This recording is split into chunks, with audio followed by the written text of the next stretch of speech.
আপনি কাঁদছেন কেন? আপনি কাঁদছেন কেন? কি হয়েছে?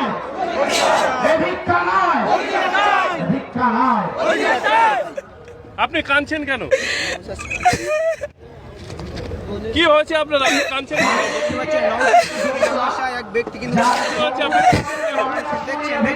কি হয়েছে আপনার? ভাইজানকে দেখবো, দেখবো কি দিয়ে রাজ্য সরকার আমার জন্মের থেকে এরকম দেখিনি সরকার। আজকে যার জন্য এসছে, যার জন্য জনগণ এসছে, যার জন্য বিভিন্ন এলাকা থেকে এসছে, আজকে শাসক দল কি করছে? এই শাসক দল কি করছে?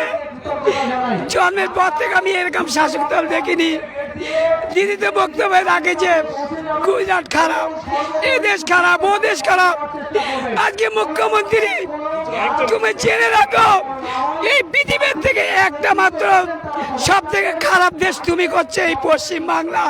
মাননীয় মুখ্যমন্ত্রী বলবো, যার জন্য আমরা এখানে এসেছি সেই বাজার আমাদের প্রত্যেকের অন্তর আছে, প্রত্যেকের অন্তর আছে, হয়তো চোখে দেখতে পাইনি কিন্তু তার কণ্ঠগুলো আমরা শুনেছি। কিন্তু তুমি কি সরকার? জনগণ তোমার কি দেখে করেছে? এই সরকার কবে শেষ হবে? এই সরকার, আমি প্রত্যেক জনগণ মানুষকে বলবো, এই সরকারকে 2026-26-এ একা রাখবেন না। যদি রাখেন আজকে তিলেকতলার মতো রেপ করবে ঘরে ঘরে রাস্তায়, কিন্তু বিচার পাবেন এই সরকার থাকলে। কদম গাছি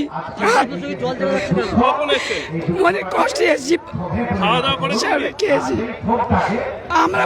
আমার কেন এই জীবনটা এরকম শুনে নিচ্ছে, যার জন্য স্টেজ তৈরি করা হয়েছে তা সে এখানে উপস্থিত নেই।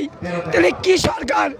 এই সরকার, আমি প্রত্যেক মানুষকে, হিন্দু খ্রিস্টান জন্য সকলকে বলবো, এই মমতা ব্যানার্জিকে আগামী 26 যে ইলেকশন আছে একে প্রত্যাখ্যান করুন। তাহলে আগামী দিনে আপনাদের এরকম করবে, ওই একা রাজত্ব করার চেষ্টা করলে আগামী দিনে কারোর কোনো ইয়ে থাকবে না, স্বাধীন বলে কিছু থাকবে না।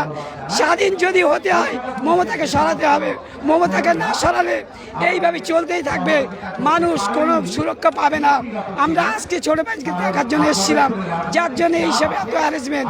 কিন্তু এমন এই নির্লজ্জ সরকার, মাননীয় মুখ্যমন্ত্রী ওনাকে 14 তলা থেকে যেন জনগণ আগামী যেন নামায় সেই দোয়া করব।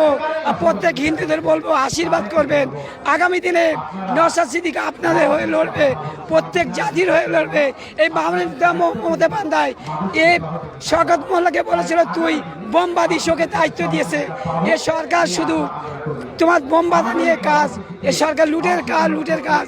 আজকে জনগণ পিছনে নেই, সরকার শুধু লুটে ভোটগুলো দিয়ে করছে বলে জিতে আছে।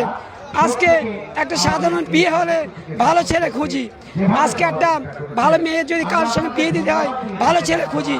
তাহলে দেশ চালাতে গেলে কেন মাননীয় মুখ্যমন্ত্রী খারাপ ছেলে খোঁজে? এই মাননীয় মুখ্যমন্ত্রী ধিক্কার জানায়। আগামী দিনে 2026-এ জনগণ এমন করবে, নীল নদে ওদেরকে ফেলে দেবে। আমি এই দোয়া করি। আর হিন্দুদের বলো তোমরা আশীর্বাদ করো যেন মাননীয় মুখ্যমন্ত্রী 2026 হেরে গিয়ে আমাদের নতুন করে যে স্বাধীনভাবে সকলে বাঁচার যেন আশ্বাস পাই আমরা। এই বলে আমি মোহাম্মদ শফিক ইসলাম। আমি দল মাঝে মাঝে করি, মাঝে মাঝে ছাড়ি।